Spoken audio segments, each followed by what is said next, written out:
اعوذ باللہ من الشیطان الرجیم بسم اللہ الرحمن الرحیم هذا القرآن يوحدنا لطريق الخير يوجهنا الله تعالى أنزله ورسول الله معلمنا هذا القرآن يوحدنا لطريق الخير يوجهنا الله تعالى أنزله ورسول الله معلمنا هذا القرآن هو الهادي لأوائلنا وأواخرنا يدعو للعلم وللعمل لا شيء سواه يهذبنا هذا القرآن هو الهادي لأوائلنا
اللہ اکبر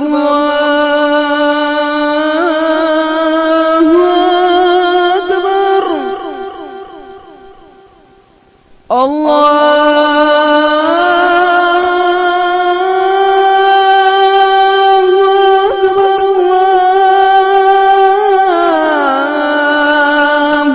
اکبر أشهد أن لا إله إلا الله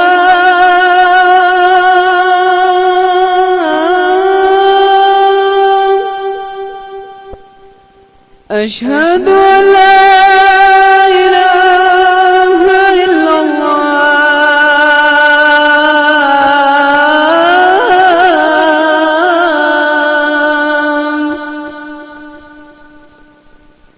أشهد أن محمد رسول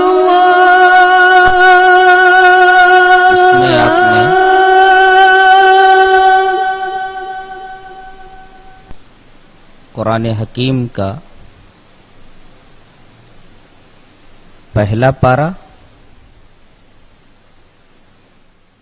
اور دوسرے پارے کا پاؤں حصہ سماعت فرمایا۔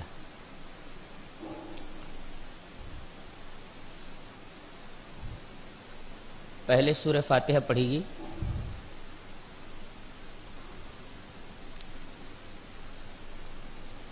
سورہ فاتحہ سے پہلے اعوذ باللہ من الشیطان الرجیم، اس کے بعد بسم اللہ الرحمن الرحیم۔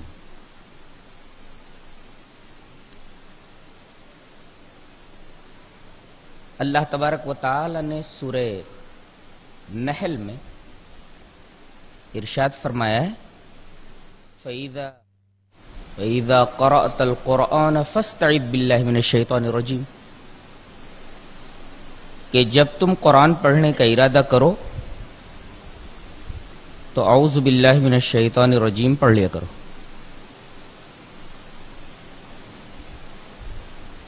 یعنی شیطان رجیم سے اللہ کی پناہ چاہ لیا کرو.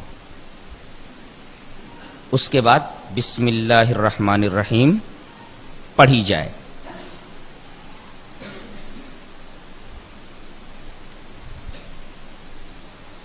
نبی کریم صلی اللہ علیہ وسلم کی حدیث کی تعمیل میں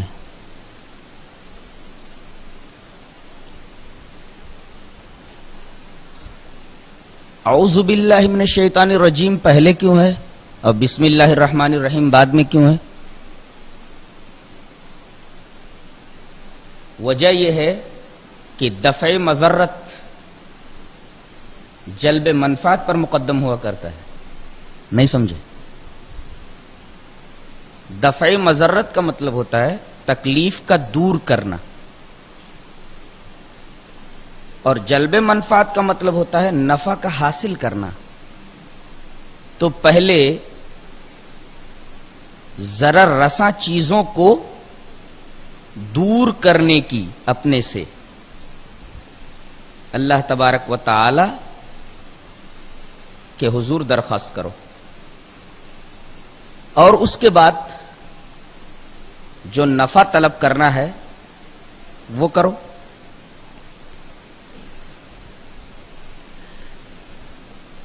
اور عام طور پر دنیاوی کاروبار میں ہم یہی دیکھتے ہیں.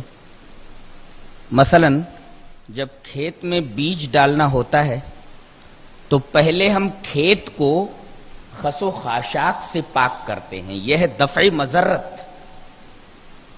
اس کے بعد بیج ڈالتے ہیں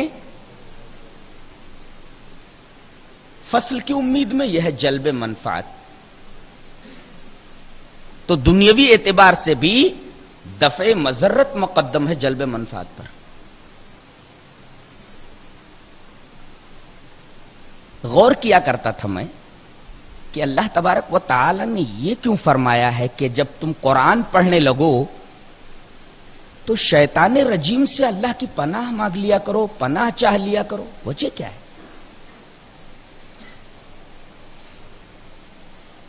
تو یہ جان لیجئے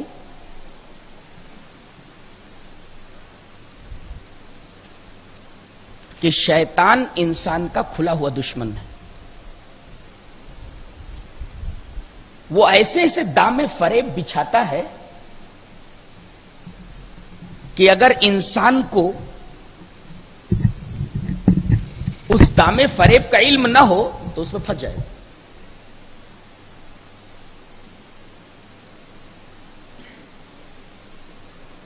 اور قرآن حکیم ان تمام فریب کاریوں کا پردہ چاک کر دیتا ہے.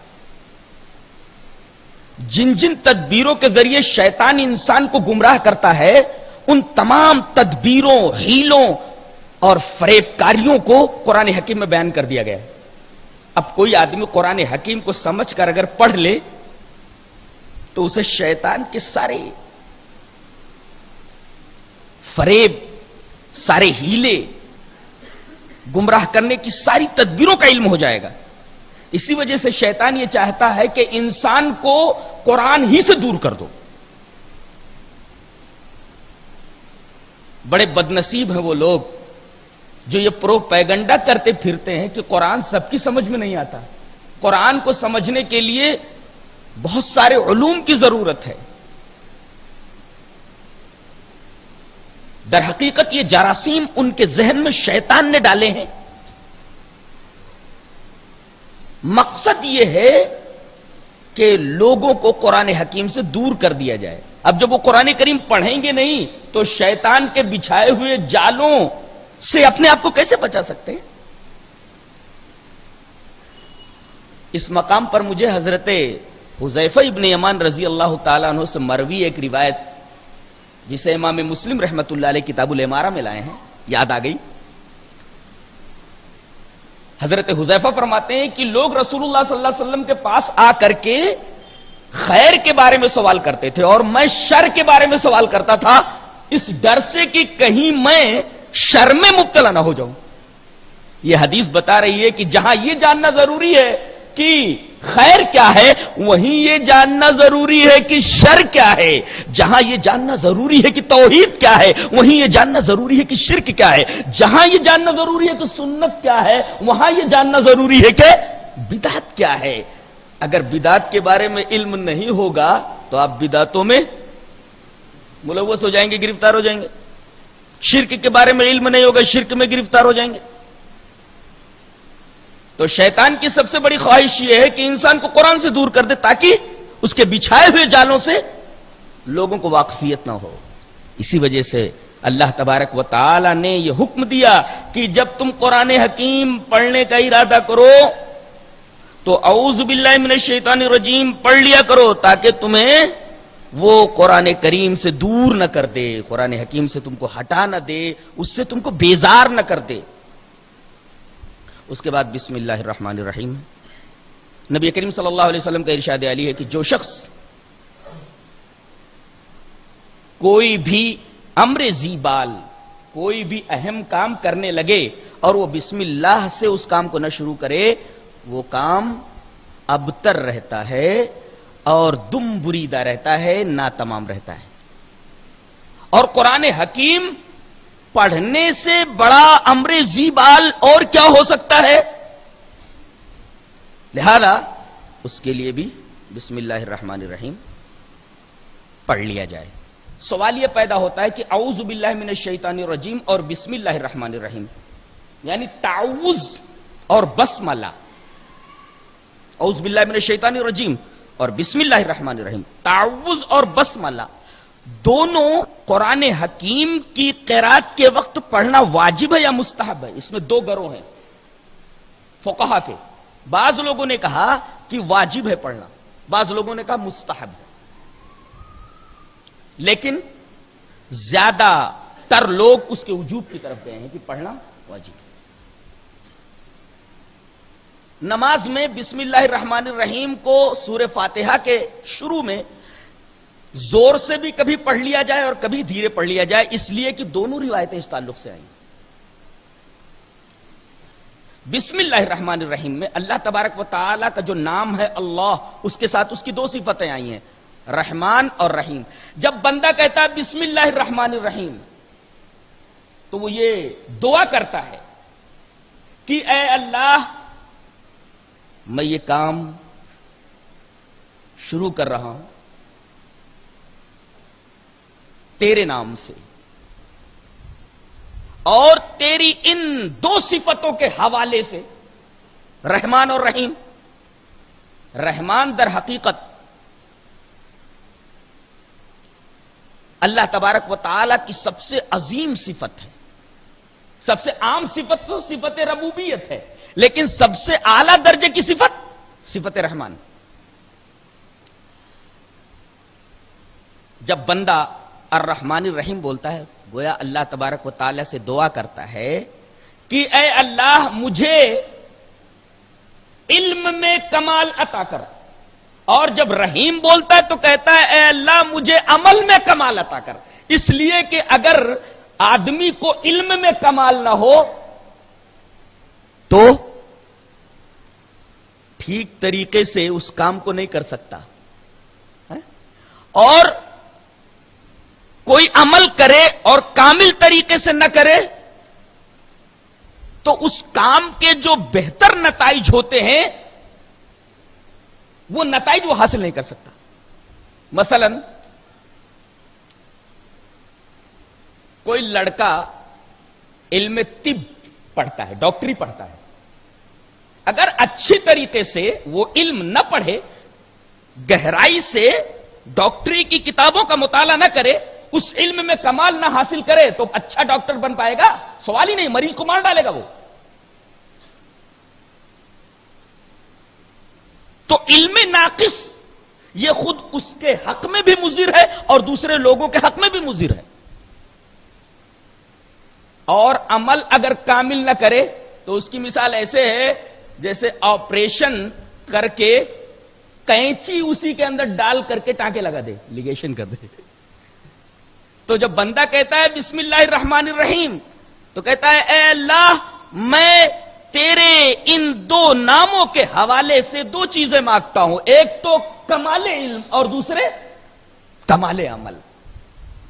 علم دے تو کامل دے اور عمل دے تو کامل دے۔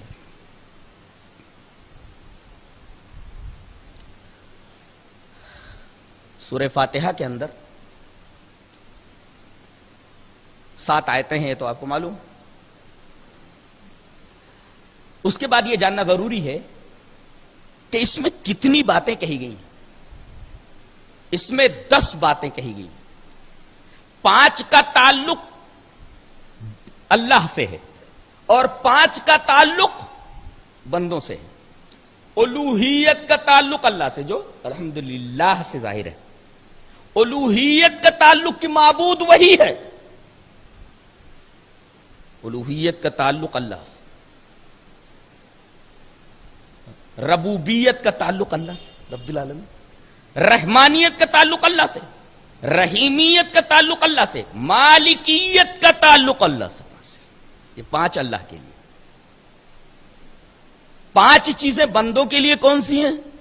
ایاک نعبد، عبادت بندہ کرے اللہ کے لیے، مدد مانگے وہ ایاک نستعین، استعانت۔ عبادت بندوں سے متعلق، مدد مانگنا یہ بندے سے متعلق، اہدنا الصراط المستقیم طلب ہدایت یہ بندوں سے متعلق، اور اس ہدایت کے راستے پر استقامت طلب کرنا، طلب استقامت یہ بھی بندے کی ذمہ ہے، بندے سے متعلق۔ اور صراط الذین انعمت علیہم طلب نعمت یہ بھی بندے سے متعلق ہے۔ تو اس میں 10 باتیں کہی گئی ہیں، 5 کا تعلق اللہ سے اور 5 کا تعلق بندے سے۔ علامہ قرطبی نے سورہ فاتحہ کے 12 نام بتائے ہیں۔ اس کا مطلب یہ ہے کہ یہ قرآن حکیم کی سب سے عظیم الشان سورہ ہے، اس کے 12 نام بتائے ہیں۔ سورہ صلاۃ اس کا نام ہے، جو مسلم شریف کی ایک روایت کے اندر موجود ہے۔ اس سے نقطہ یہ نکلا کہ جب سورہ فاتحہ کا نام صلاۃ رکھ دیا گیا ہے، نماز رکھ دیا گیا ہے، تو اگر کوئی امام اس کو نہ پڑھے تو امام کی نماز نہیں ہوتی، مقتدی نہ پڑھے تو مقتدی کی نماز نہیں ہوتی۔ گویا نماز میں امام کو بھی سورہ فاتحہ پڑھنا لازم ہے اور مقتدی کو بھی سورہ فاتحہ پڑھنا لازم ہے، اس لیے کہ اس کا نام سورہ صلاۃ ہے، نماز کی سورہ، اس کا نام ہی نماز رکھ دیا گیا ہے۔ یعنی اس کے بغیر نہ تو امام کی نماز ہوتی ہے نہ مقتدی کی نماز ہوتی ہے، دونوں کے لیے سورہ فاتحہ پڑھنا لازم ہے، اس لیے کہ اس کا نام ہی سورہ صلاۃ۔ دوسرا نام ہے حمد، تیسرا نام ہے فاتحۃ الکتاب، کتاب کا دیباچہ، ایک نام ہے ام الکتاب، ایک نام ہے ام القرآن، ایک نام ہے القرآن العظیم، جیسا کہ سورہ حجر میں ہے وَلَقَدْ آتَيْنَاكَ سَبْعًا مِنَ الْمَثَانِي وَالْقُرْآنِ الْعَظِيمِ۔ تو ایک نام ہے قرآن عظیم، ایک نام ہے شفا، ایک نام ہے 7 مثانی، ایک نام ہے اساس کی پورے قرآن کی بنیاد ہے وہ، اور ایک نام ہے رقیہ، ایک کا نام ہے وافیہ، ایک کا نام ہے کافیہ۔ یہ 12 نام علامہ قرطبی نے گنائے۔ اس سورہ کریمہ کا ایک نام رقیہ ہے، رقیہ مینس منتر۔ اس نام کا ایک پس منظر ہے، اس سورہ کریمہ کے نام کا ایک پس منظر بیک گراؤنڈ ہے۔ امام بخاری رحمت اللہ علیہ ایک حدیث پاک حضرت ابو سعید خدری رضی اللہ تعالیٰ عنہ سے بخاری شریف میں لائے کہ حضرت ابو سعید خدری رضی اللہ تعالیٰ عنہ کچھ صحابہ کرام کے ساتھ ایک جگہ سے گزرے، شام ہو گئی، بھوکے تھے، قریب ہی ایک گاؤں تھا، گاؤں میں جا کر کے انہوں نے کچھ کھانا حاصل کرنا چاہا، ضیافت طلب کی. ان لوگوں نے مہمان بنانے سے انکار کر دیا. یہ لوگ واپس اپنے خیموں میں آ گئے اور بھوکے ہی سونے کا ارادہ کر لیا. اتفاق سے گاؤں کے چودھری کو، سردار کو کسی زہریلے جانور نے، بچھو نے یا سانپ نے کاٹ لیا. لوگ دوڑے ہوئے آئے اور کہا کہ تم لوگوں میں سے اگر کسی کو زہریلے جانور کا منتر آتا ہے تو چلو وہی پڑھ کر کے وہ زہر اتار دو. ہمارے چودھری کو کسی زہریلے جانور نے کاٹ لیا. حضرت ابو سعید خدری کے ساتھ صحابہ کرام آئے اور ابو سعید خدری رضی اللہ تعالیٰ عنہ نے سورہ فاتحہ پڑھ کر کے دم کر دیا، زہر اتر گیا. لیکن پہلے یہ طے ہو گیا تھا کہ تم لوگوں نے چونکہ ہمیں مہمان نہیں بنایا لہذا کچھ دینا پڑے گا. تو کچھ بکریاں انہوں نے دینے کے لیے کہا. وہ بکریاں جب لے کر کے آئے تو صحابہ کرام کے دلوں میں شکوک پیدا ہوئے کہ قرآن پڑھنے کے بدلے اجرت جو ہم نے لی ہے یہ اجرت صحیح ہے یا نہیں ہے، ابھی استعمال مت کرو. دیکھ رہے ہیں آپ احتیاط کتنا تھا صحابہ کرام کے درمیان حلال اور حرام کے بارے میں کہ کوئی بھی لقمہ حلق کے نیچے نہیں اتارتے تھے جب تک کہ کنفرمڈ نہ ہو جائے کہ یہ لقمہ حلال کا ہے. بکریاں لے کر کے نبی کریم صلی اللہ علیہ وسلم کے پاس آئے، کہا کہ اللہ کے رسول ایسا ایسا معاملہ ہوا تھا. تو اللہ کے رسول مسکرائے، حدیث میں ہے مسکرائے اور کہا کہ سب سے پہلے یہ بتاؤ کہ تمہیں کیسے معلوم ہوا ابو سعید کہ سورہ فاتحہ منتر ہے، رقیہ ہے، اور دوسرے وہ جو بکریاں تم لائے ہو اس میں میرا حصہ بھی نکالو. اس کے بعد آپ نے فرمایا ان احق ما اخذتم علیہ اجرا کتاب اللہ رواه البخاری، کہ سب سے زیادہ اجرت لیے جانے کا مستحق، کہ جس پر سب سے زیادہ اجرت لی جائے وہ قرآن حکیم ہے. سب سے زیادہ اجرت لیے جانے کا حقدار قرآن حکیم. اس وجہ سے اس کو سورہ رقیہ بھی کہا جاتا ہے اور رقیہ کہے جانے کا یہ پس منظر ہے. وافیہ کیوں کہا جاتا ہے؟ وافیہ کا مطلب ہوتا ہے پورا کرنے والی. سفیان ابن عیینہ نے کہا ہے کہ سورہ فاتحہ اگر پڑھ لیا جائے، سورہ فاتحہ اگر پڑھ لیا جائے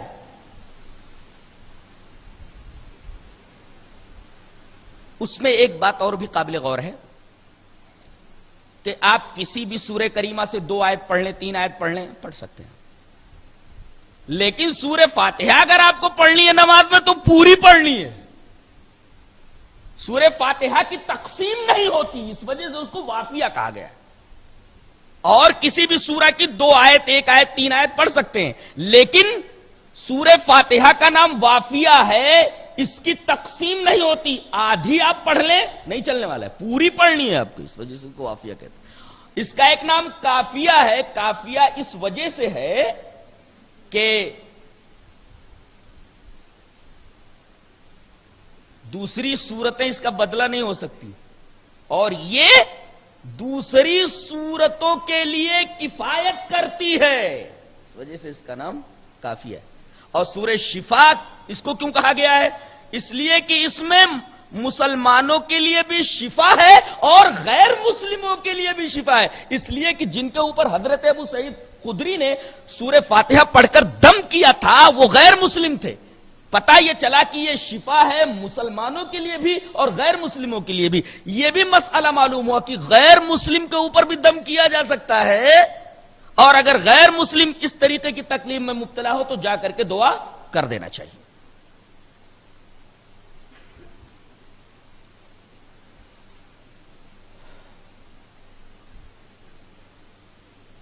اس کا شان نزول کیا ہے؟ یہ بڑی عجیب و غریب سورہ کریمہ ہے. اس کے شان نزول کے تعلق سے امام مسلم رحمۃ اللہ علیہ مسلم شریف میں حضرت ابن عباس رضی اللہ تعالیٰ عنہما سے ایک روایت ہے، بڑی پیاری روایت. حضرت ابن عباس رضی اللہ تعالیٰ عنہما فرماتے ہیں کہ ہم رسول اللہ صلی اللہ علیہ وسلم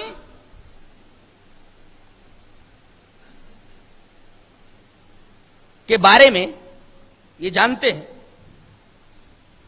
کہ حضرت جبرائیل علیہ السلام آپ کے پاس بیٹھے ہوئے ہیں. اتنے میں آسمان میں ایک زوردار آواز ہوئی، سب ڈر گئے. تو حضرت جبرائیل علیہ السلام جو اس وقت نبی کریم صلی اللہ علیہ وسلم کے پاس بیٹھے ہوئے تھے، فرمایا کہ جانتے ہیں آسمان پر یہ آواز جو ہوئی ہے وہ کیسی ہے؟ آسمان کا ایک دروازہ کھلا ہے دھماکے کے ساتھ. اس سے پہلے یہ دروازہ کسی کے لیے نہیں کھولا گیا، یہ دروازہ اب تک بند تھا، اب یہ کھلا ہے. اس کے کھلنے کی آواز یہاں تک آئی ہے اور اس سے ایک فرشتہ آ رہا ہے.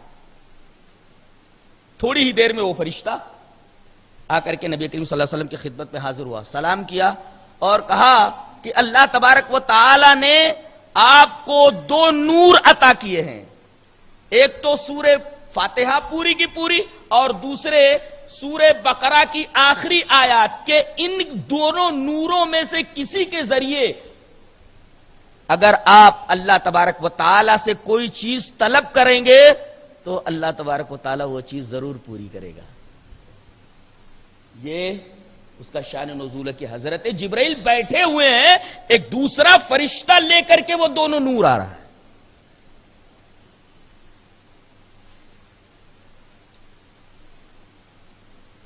اس کو ام القرآن کیوں کہا گیا ہے؟ علامہ ابوالکلام آزاد رحمۃ اللہ علیہ کی ایک کتاب ہے سورہ فاتحہ کی شرح میں بڑی عجیب و غریب بات لکھی ہے. انہوں نے کہا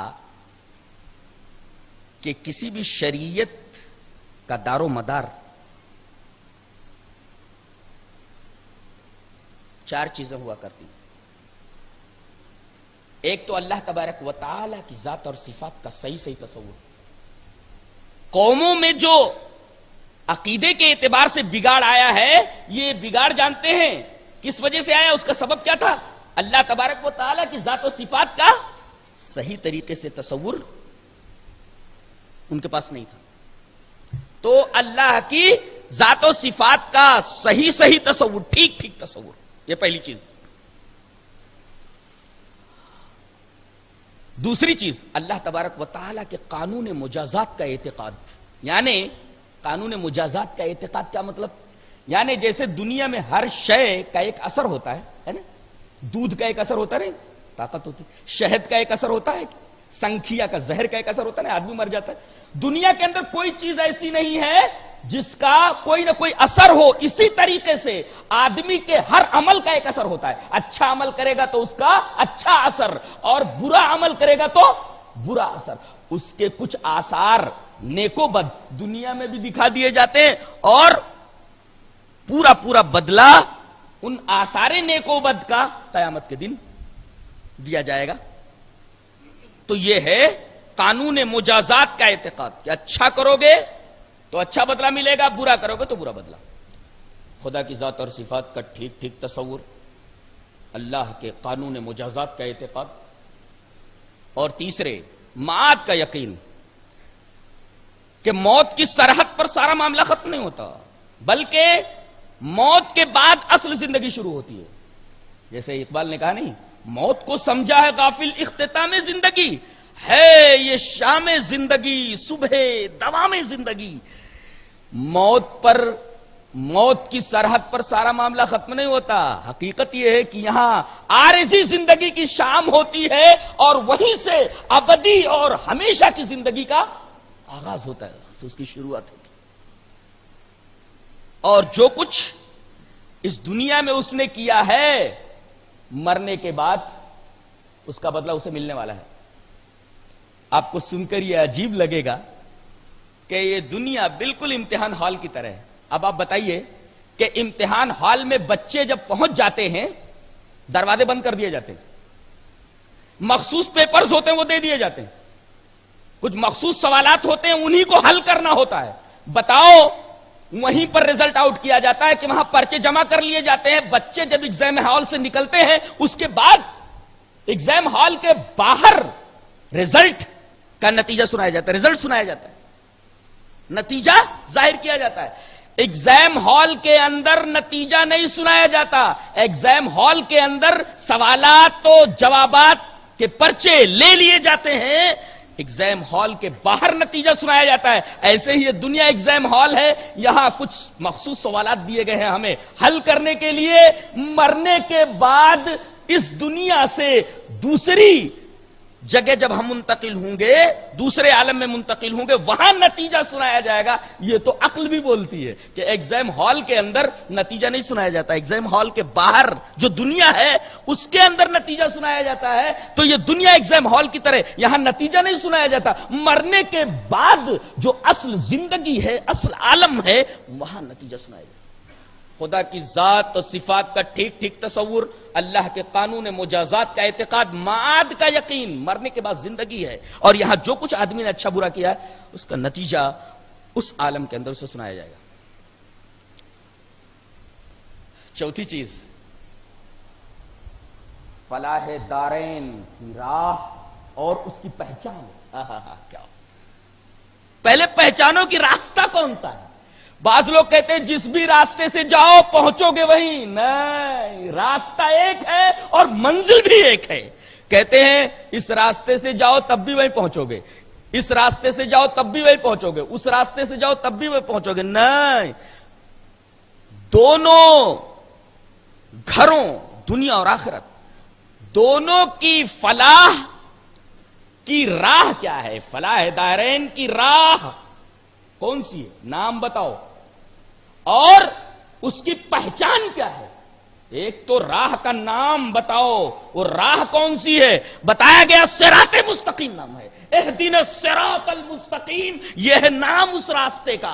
اور منزل کیا ہے؟ رضوان الہی، اللہ تبارک و تعالی کی خوشنودی. اچھا یہ بتاؤ، آدمی کامیاب قیامت میں کون ہوگا؟ کون کامیاب ہوگا؟ ارے جسے اللہ تبارک و تعالی کی رضا مل جائے. اللہ فرما دے اے میرے بندے میں تجھ سے راضی ہو گیا. جس کو اللہ کی رضا حاصل ہو گئی وہ بندہ کامیاب ہو. تو فلاح دارین کی راہ کا نام کیا ہے؟ صراط المستقیم. شناخت کیا ہے؟ آئیڈینٹیفیکیشن اس کی کیسے پہچانے؟ یہی صراط مستقیم بتایا گیا. صراط الذین انعمت علیہم، ان لوگوں کا راستہ کہ جو لوگ اس راستے پر چل کے تیرے انعام کے، اعزاز کے، اکرام کے، فلاح کے، کامیابی کے، فوز عظیم کے مستحق بنے. اس راستے پر چلنے والے کون ہیں؟ انبیاء ہیں. اللہ نے فرمایا اولئک الذین انعم اللہ علیہم من النبیین والصدیقین والشہداء والصالحین وحسن اولئک رفیقا.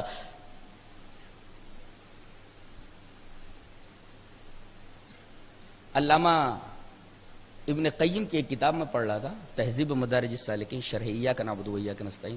اس میں ایک سوال انہوں نے قائم کیا ہے، بڑا عجیب سوال ہے. کہتے ہیں کہ اہدنا الصراط المستقیم، راستے کا نام بتا دیا گیا تھا، کافی ہے. آئیڈینٹیفیکیشن کی کیا ضرورت تھی؟ یہی راستہ ہے جس پر انبیاء جا رہے ہیں، شہداء جا رہے ہیں، صدیقین جا رہے ہیں، صلحاء جا رہے ہیں. یہ کہنے کی کیا ضرورت تھی؟ راستے کا نام معلوم ہو گیا تو کافی ہے. شناخت کی کیا ضرورت تھی؟ آئیڈینٹیفیکیشن کی کیا ضرورت تھی کہ یہ راستہ ہے جس پر انبیاء جا رہے ہیں،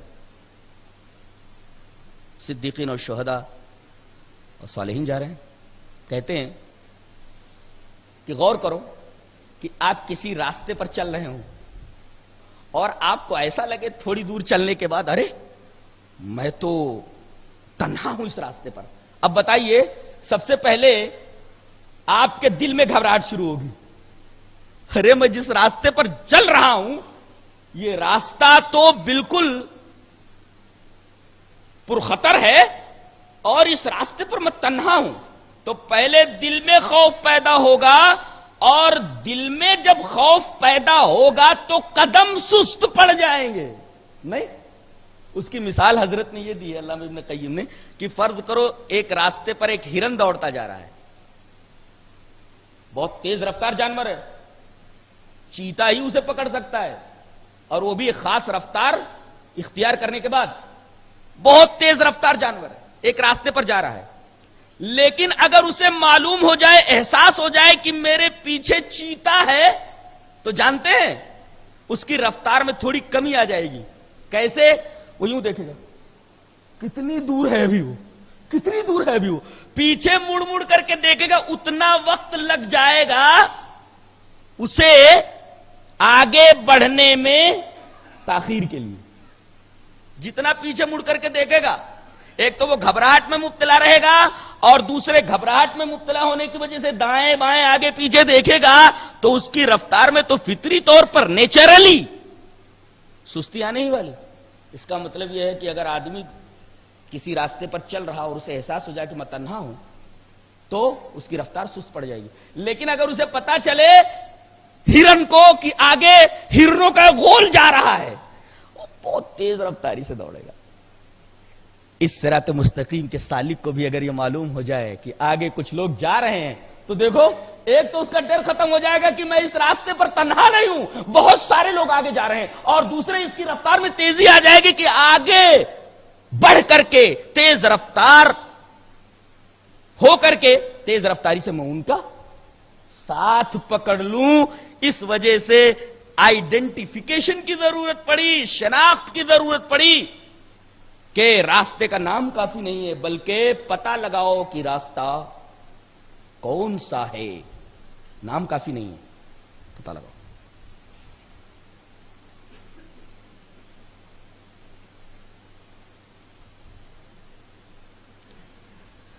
اللہ تبارک و تعالیٰ نے اپنے نام کے بعد الحمدللہ میں لفظ رب استعمال کیا ہے۔ رب کا مطلب جانتے کیا ہوتا ہے؟ انشاء الشیء حالا فحالا الی حد التمام، کسی شے کو دھیرے دھیرے آگے بڑھاتے ہوئے درجے کمال تک پہنچا دینا۔ اس میں تناسخ اور پنرجنم کا رد ہے۔ لوگ کہتے ہیں کہ آدمی مر جاتا ہے تو اس کی روح واپس آ جاتی ہے۔ یہاں اللہ فرما رہا ہے کہ چیز آگے کی طرف جا رہی ہے، اور رب وہی ہے جو چیز کو آگے کی طرف لے جا رہا ہے، چیز پیچھے کی طرف نہیں آ رہی۔ تو لفظ رب کے اندر پنرجنم کا رد ہے، پنرجنم کے عقیدے کا رد ہے۔ یہ سورہ فاتحہ کے اوپر کچھ گفتگو تھی۔ آگے سورہ بقرہ ہے، اس میں سب سے پہلے یہ کہا گیا ذالک الکتاب لا ریب فیہ، الف لام میم کے بعد حروف مقطعات پر ہم آگے بحث کریں گے۔ ذالک الکتاب لا ریب فیہ، اس کتاب کے اندر کوئی ریب نہیں ہے۔ ترجمہ کیا کرتے ہیں ہم لوگ؟ شک۔ شک نہیں، شک سے جو بالکل ادنا درجے کی چیز ہوتی ہے، کھٹک دل کے اندر، اس کو ریب کہا جاتا ہے۔ اس کتاب کے اندر وہ ادنا کھٹک بھی نہیں ہے۔ شک کی بات تو دور کی ہے، ادنا کھٹک بھی نہیں۔ اب آپ سوال یہ کریں گے کہ جب اس کے اندر شک نہیں ہے، کھٹک نہیں ہے، تو لوگوں کو شک کیسے ہوا؟ کفار نے مانا کیوں نہیں؟ انہیں شک کیسے ہوا؟ اس کا جواب یہ ہے لِعَمْءِ بَصَائِرِهِمْ، ان کی بصیرت کے اندھا ہونے کی وجہ سے۔ جیسے شاعر نے کہا ہے، سعدی نے کہا ہے، گر نبینت بروز شب پر چشم، چشمے آفتاب راچے گناہ، اگر چمگادڑ کو دن کے اندر دکھائی نہ دے تو اس میں بیچارے سورج کا کیا قصور ہے؟ تو قرآن میں شک نہیں ہے۔ اگر کسی کی بصیرت ہی اندھی ہو جائے اور اسے شک نظر آنے لگے تو یہ قرآن کی غلطی ہے کہ اس کے بصیرت کے اندھے ہونے کا قصور ہے۔ جیسے عربی شاعر کہتا ہے کہ اذا لم يكن للمرء عين صحيحة فلا غرو ان يرتاب والصبح مسفر، کہتا ہے کہ اگر کسی آدمی کی آنکھ ہی صحیح نہ ہو، اذا لم يكن للمرء عين صحيحة، اگر کسی آدمی کی آنکھ ہی صحیح نہ ہو، فلا غروا، تو تعجب کی بات نہیں ان يرتاب کی شک کرے، والصبح مسفر، جبکہ آفتاب نکلا ہوا ہو، آفتاب روشن ہو، پھر بھی اس کو شک ہو، تو کیا کہا جائے گا اس کو؟ یہی نا کہ اس کی آنکھ خراب ہے۔ ایسے ہی دل کی آنکھیں جب خراب ہو جائیں تب آدمی یہ کہتا ہے کہ قرآن کے اندر یہ خرابی ہے، قرآن کے اندر یہ خرابی ہے۔ جو لوگ قرآن کے اوپر اعتراض کرے تو یہ سمجھو کہ قرآن کے اوپر اعتراض نہیں ہو رہا، قرآن تو تمام شکوک و شبہات اور تمام اعتراضات سے بالا تر ہے۔ یہ کہا جائے گا کہ آدمی کی دل کی جو آنکھ ہے وہ اندھی ہو چکی ہے، تو اس کتاب میں کوئی شک نہیں۔ اس کے بعد کہا گیا ہدایت ہے متقین کے لیے۔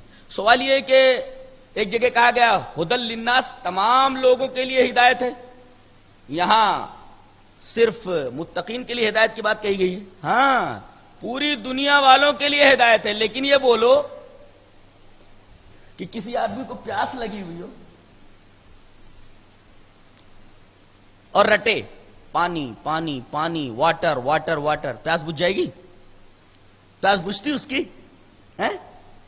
پیاس لگی ہے اس کو اور صرف رٹ رہا ہے پانی پانی پانی، پیاس بجھے گی؟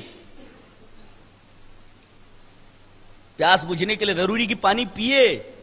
ایسے ہی اللہ تعالیٰ نے ایک جذبہ رکھا ہے انسان کے دل میں تقویٰ کا، جیسے کہا فَأَلْهَمَهَا فُجُورَهَا وَتَقْوَاهَا، انسان کے دل میں ہم نے فجور کو بھی الہام کر دیا ہے اور تقویٰ کا بھی الہام کر دیا ہے۔ اب آدمی اپنی بدنصیبی سے تقویٰ کے اس جذبے کو، جو بھلائی اور برائی کی پہچان کرتا ہے، شناخت کرتا ہے، وہ جذبہ ہی اگر مسخ ہو جائے تو پھر آدمی طالب ہدایت نہیں رہتا، اور ہدایت اسی کو ملنے والی ہے جو طالب ہدایت ہو۔ یہاں بتایا گیا کہ ہدایت اسی کو ملے گی جو ہدایت کی طلب میں لگا ہوا ہو، ہدایت طلب میں جو نہ لگا ہوا ہو، جو طالب ہدایت نہ ہو، اسے ہدایت نہیں دی جاتی۔ اور اس کے بعد تقریباً 7 صفتیں بیان کی گئی ہیں۔ ایک تو متقین کون ہیں؟ الذین یؤمنون بالغیب، جو غیب پر ایمان رکھتے ہیں۔ انبیاء بھی غیب پر ایمان رکھتے ہیں، صدیقین بھی غیب پر ایمان رکھتے ہیں، شہداء بھی غیب پر ایمان رکھتے ہیں، اولیاء بھی غیب پر ایمان رکھتے ہیں۔ اس کا مطلب یہ کہ غیب پر ایمان رکھتے ہیں، غیب نہیں جانتے ہیں، اس لیے کہ جو غیب پر ایمان رکھتا ہو وہ عالم الغیب نہیں ہوتا۔ ثابت یہ ہوا کہ انبیاء غیب کا علم نہیں رکھتے، بلکہ مومن بالغیب ہوتے ہیں۔ وہ اولیاء غیب کا علم نہیں رکھتے، مومن بالغیب ہوتے ہیں۔ شہداء غیب پر ایمان رکھتے ہیں، مومن بالغیب ہوتے ہیں، عالم الغیب نہیں ہوتے۔ تو متقین جو ہوتے ہیں نا، وہ سب کے سب غیب پر ایمان رکھتے ہیں۔ ایمان کسے بولتے ہیں؟ ایمان کسی کی بات کو کسی پر اعتماد کر کے دل سے اس کی تصدیق کر دینا۔ رسول اللہ صلی اللہ علیہ وسلم کی بات کو آپ جو کچھ لائے، آپ پر اعتماد کر کے دل سے اس کی تصدیق کر دینا، یہ ایمان ہے۔ اچھی طرح یاد رکھو، ایمان کسے کہتے ہیں؟ لغوی، کسی کی بات کو کسی پر اعتماد اور بھروسہ کر کے دل سے اس کی تصدیق کر دینا، یہ ہے ایمان کو لغوی معنی۔ اصطلاحی شرح میں رسول کی بات کو رسول پر اعتماد کر کے دل سے اس کی تصدیق کر دینا، یہ ایمان ہے، اس کو ایمان بولتے ہیں۔ علم کسے بولتے ہیں؟ علم کہتے ہیں جان لینے کو، اور معرفت کہتے ہیں مان لینے کو۔ ایمان، علم اور معرفت، یہ تینوں چیزیں الگ الگ ہیں۔ ایمان الگ ہے، علم الگ ہے، معرفت الگ ہے۔ کافروں کو علم تھا دلائل نبوت دیکھ کر کے، معجزات دیکھ کر کے کہ یہ اللہ کا نبی ہے، علم تھا، مانا انہوں نے نہیں مانا۔ دلائل نبوت دیکھتے تھے نا، انگلی اٹھائی آپ نے تو چاند کے 2 ٹکڑے ہو گئے، بہت سارے دلائل انہوں نے دیکھے، معجزات دیکھے۔ کفار کو علم تھا کہ یہ اللہ کا نبی ہے، دلائل نبوت کو دیکھ کر کے علم تھا، لیکن ایمان نہیں لائے۔ تو ایمان الگ ہے، علم الگ ہے۔ کفار کو علم تھا دلائل نبوت دیکھ کر کے کہ یہ اللہ کا نبی ہے، لیکن ایمان نہیں لائے۔ اور معرفت، معرفت مانے پہچان لینا۔ دلائل نبوت دیکھ کر کے کفار کو علم تھا کہ یہ اللہ کا نبی ہے۔ اچھا، یہود کو معرفت تھی کہ یہ اللہ کا نبی ہے تورات میں پڑھ کر کے، اس لیے کہ تورات میں پورا آپ کا حلیہ دیا گیا ہے، اور اللہ نے فرمایا الذین آتیناہم الکتاب یعرفونہ کما یعرفون ابناءہم، جن کو ہم نے کتاب دی ہے یہود کو، یہ میرے نبی کو ایسے پہچانتے ہیں، ایسی معرفت ہے ان کو میرے نبی کی جیسے کہ ان کو اپنے بچوں کی معرفت ہوتی ہے، بیٹوں کی معرفت ہوتی ہے. جیسے لاکھوں میں باپ پہچان لے گا یہ میرا بیٹا ہے، معرفت کر لیتا، ایسے ہی میرے نبی کے بارے میں ان کو معرفت ہے، یہ لاکھوں میں پہچان لیتے ہیں. ان کی کتابوں کے اندر پورا حلیہ لکھا ہوا ہے میرے نبی کا. تو دیکھو ان کو معرفت تھی لیکن پھر بھی ایمان نہیں لائے. یہودیوں کو تورات کی وجہ سے معرفت تھی، شناخت تھی یہ اللہ کا نبی ہے، لیکن ایمان نہیں لائے. کفار دلائل نبوت دیکھ کر کے علم رکھتے تھے کہ اللہ کا نبی ہے، ایمان نہیں لائے. اس کا مطلب ہے ایمان نام ہے کسی کی بات کو کسی پر اعتماد کر کے دل سے اس کی تصدیق کر دینا. ایمان الگ ہے اور علم الگ ہے اور معرفت الگ ہے. اور وہیں پر ایک لفظ ہے ایقان، جیسا کہ آگے میں بتاؤں گا. وَبِالْآخِرَةِ هُمْ يُوقِنُونَ، کسی چیز کا یقین ہو جائے ضروری نہیں ہے کہ آدمی ایمان لے آئے. جیسے فرعون کو یقین تھا نہیں موسیٰ علیہ السلام کی نبوت کا، یقین تھا کہ نہیں؟ اور قرآن میں ہے کہ وَجَحَدُوا بِهَا وَاسْتَيْقَنَتْهَا أَنفُسُهُمْ، ان کے دلوں کو یقین تھا پھر بھی انہوں نے اس کا انکار کیا. اس کا مطلب یقین الگ ہے، ایمان الگ ہے. ایمان اور یقین دونوں کو نہ ملایا جائے. ایمان الگ ہے، یقین الگ ہے. کسی چیز کا یقین ہو جائے ضروری نہیں کہ آدمی اس پر ایمان لے آئے. ہوتا ہے ایسا. فرعون کو موسیٰ کے بارے میں یقین تھا یہ اللہ کا نبی ہے، لیکن ایمان نہیں لایا. تو ایمان الگ ہے، ایقان الگ ہے. اور کبھی کبھی ایسا ہوتا ہے کہ آدمی کو پہلے گمان غالب رہتا ہے، پھر گمان غالب کے مختلف مرحلوں سے گزر کر آدمی یقین کی منزل میں داخل ہوتا ہے.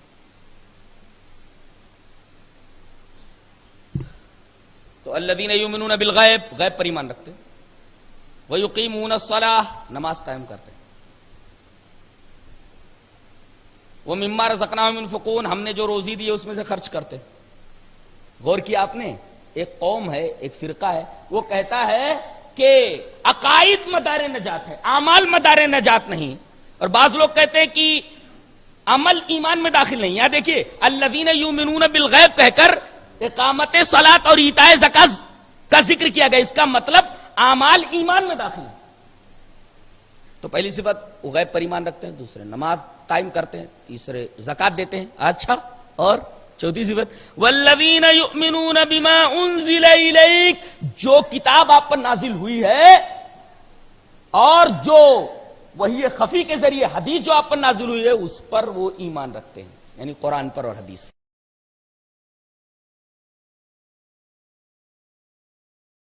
انزل الیک، جو کتاب آپ پر نازل ہوئی ہے اور جو وحی خفی کے ذریعے حدیث جو آپ پر نازل ہوئی ہے اس پر وہ ایمان رکھتے ہیں، یعنی قرآن پر اور حدیث پر. اچھا، پانچویں چیز، آپ سے پہلے جو کتابیں نازل ہوئی ہیں ان کے اوپر بھی وہ ایمان رکھتے ہیں. دیکھو یہاں پر قادیانیوں کا رد ہے.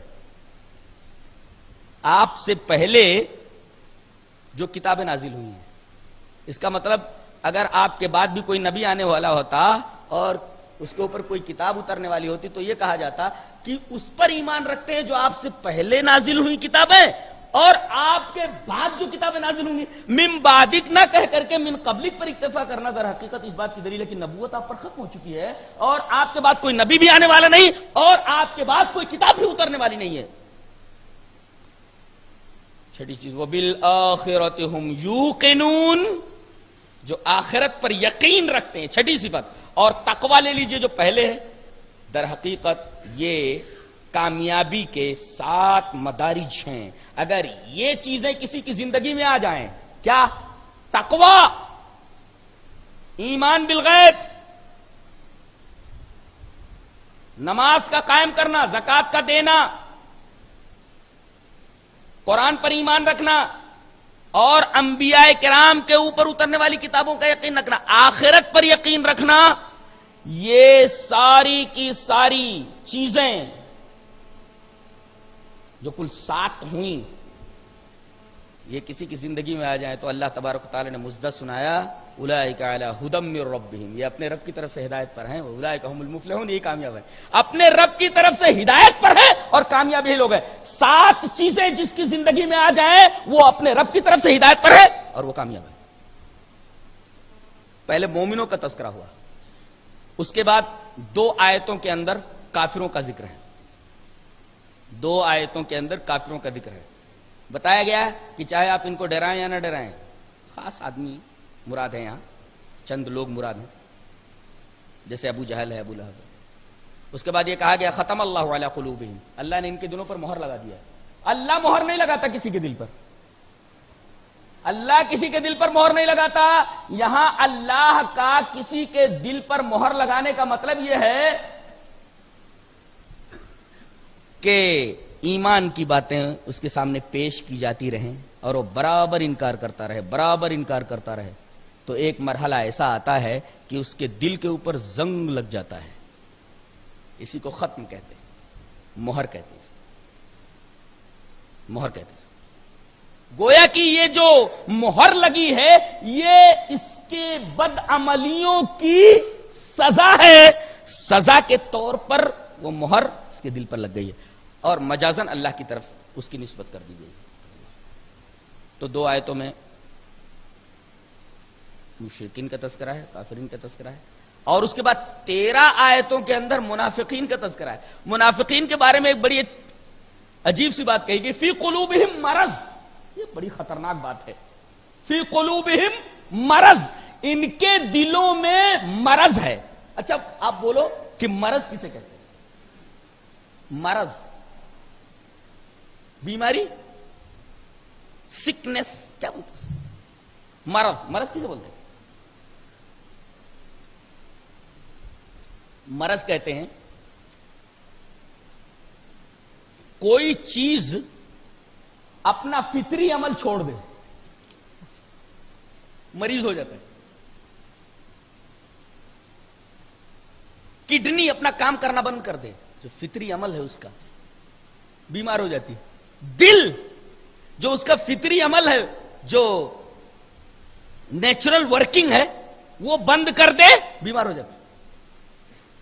اعضاء، یہ ہاتھ مثلا، یہ پیر، یہ اپنا فطری عمل بند کر دے تو شل ہو جاتے ہیں مثلا، تو سمجھو بیمار ہو گئے۔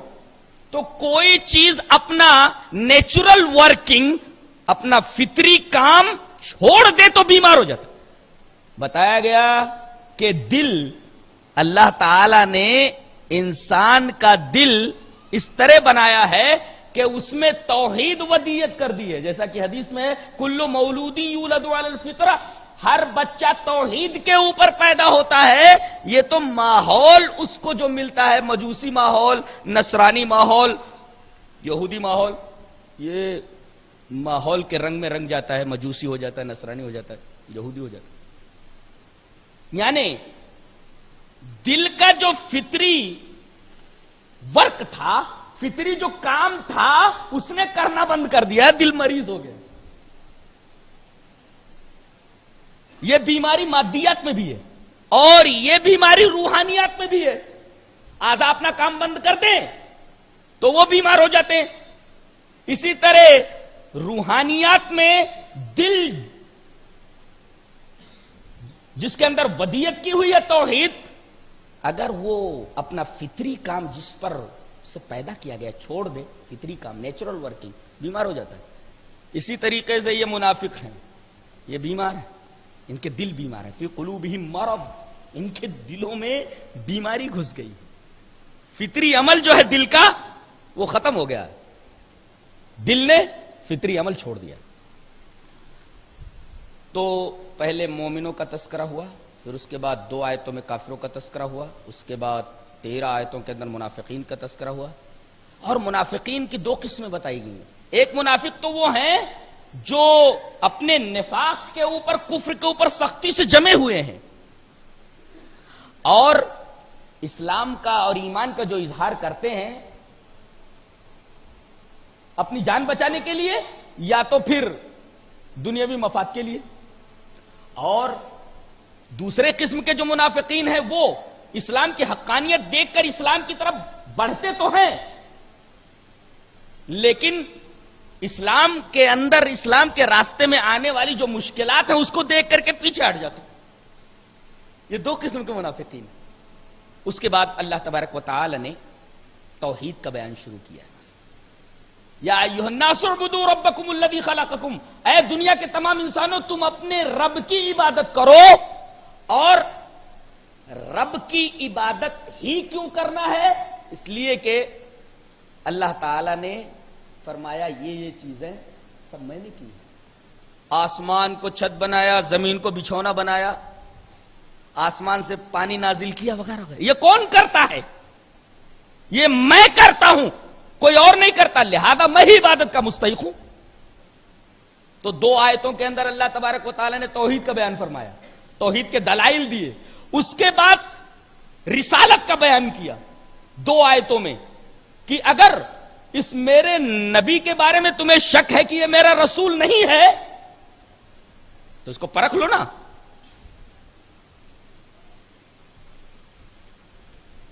شیر ابھی کا ایک شعر ہے بڑا پیارا سا، کہتے ہیں کہ در دوستی حافظ اگر نیستت یقین زر خالص تو باق نمی دارد از میں حق.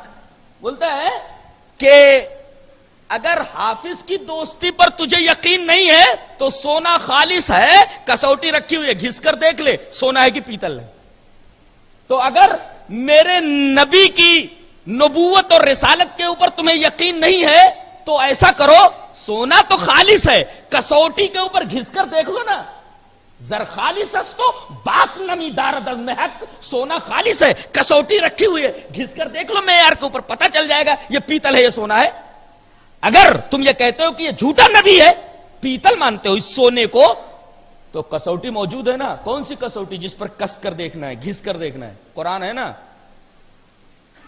یہ قرآن جو اس کے اوپر نازل ہو رہا ہے اس کی نظیر لا کر کے بتا دو، نظیر لا کر کے بتا دو. وَإِن كُنتُمْ فِي رَيْبٍ مِّمَّا نَزَّلْنَا عَلَىٰ عَبْدِنَا فَأْتُوا بِسُورَةٍ مِّن مِّثْلِهِ، ایسی سورت تم لے آؤ. گویا دو آیتوں میں توحید اور اس کے دلائل دیے گئے اور اس کے بعد جناب محمد الرسول اللہ صلی اللہ علیہ وسلم کی نبوت اور رسالت پر دلائل پیش کیے گئے. اور توحید پر جو دلائل دیے گئے وہ بھی مسکت اور مفہم، اور نبی کی نبوت اور رسالت کے ثبوت میں جو دلائل پیش کیے گئے وہ بھی مفہم اور مسکت، کہ ان کا توڑ نہیں لایا جا سکتا.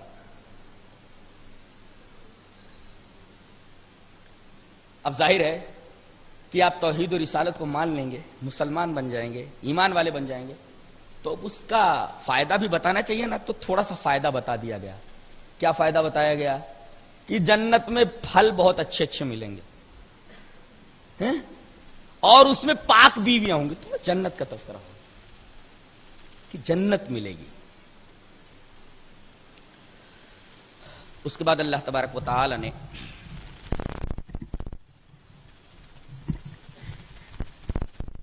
باس بادل موت پر ایک بڑی پیاری دلیل دی.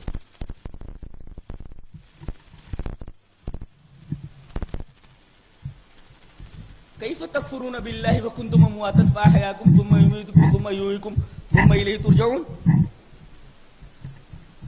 ارے تم اللہ کا کیسے انکار کرتے ہو؟ تم تو مردہ تھے. مردہ کا مطلب تمہارے جسم میں روح نہیں تھی، مردہ تھے تم. تمہارے جسم میں روح آ گئی، زندہ ہو گئے. جب تک روح نہیں آئی تھی تب تک مردہ تھے نا. جسم نے روح کو قبول کیا، جسم زندہ ہو گیا. پھر جسم سے روح نکل گئی، پھر مردہ ہو گئے. تو جیسے پہلے جسم میں روح نہیں تھی، روح آئی تو زندہ ہو گئے، ایسے ہی روح جسم سے نکلنے کے بعد تم جب مردہ ہو گئے پھر دوبارہ روح ڈال کر کے تمہیں زندہ کرنا یہ اللہ کے لیے کیا مشکل ہے؟ باس بادل موت کا کیسے انکار کرتے ہو تم؟ بڑی پیاری دلیل دی گئی. اس کے بعد یہ فرمایا گیا کہ اللہ تبارک و تعالی نے فرشتوں سے کہا کہ میں زمین میں خلیفہ بنانے والا ہوں. فرشتوں نے کیا کہا؟ اے اللہ ہم تیری تسبیح اور تقدیس کے لیے کافی ہیں، تو ایسی ہستی کیوں بنائے گا جو زمین میں فساد کرے؟ اس کا مطلب یہ کہ اس زمین پر انسانوں سے پہلے جنات بستے تھے.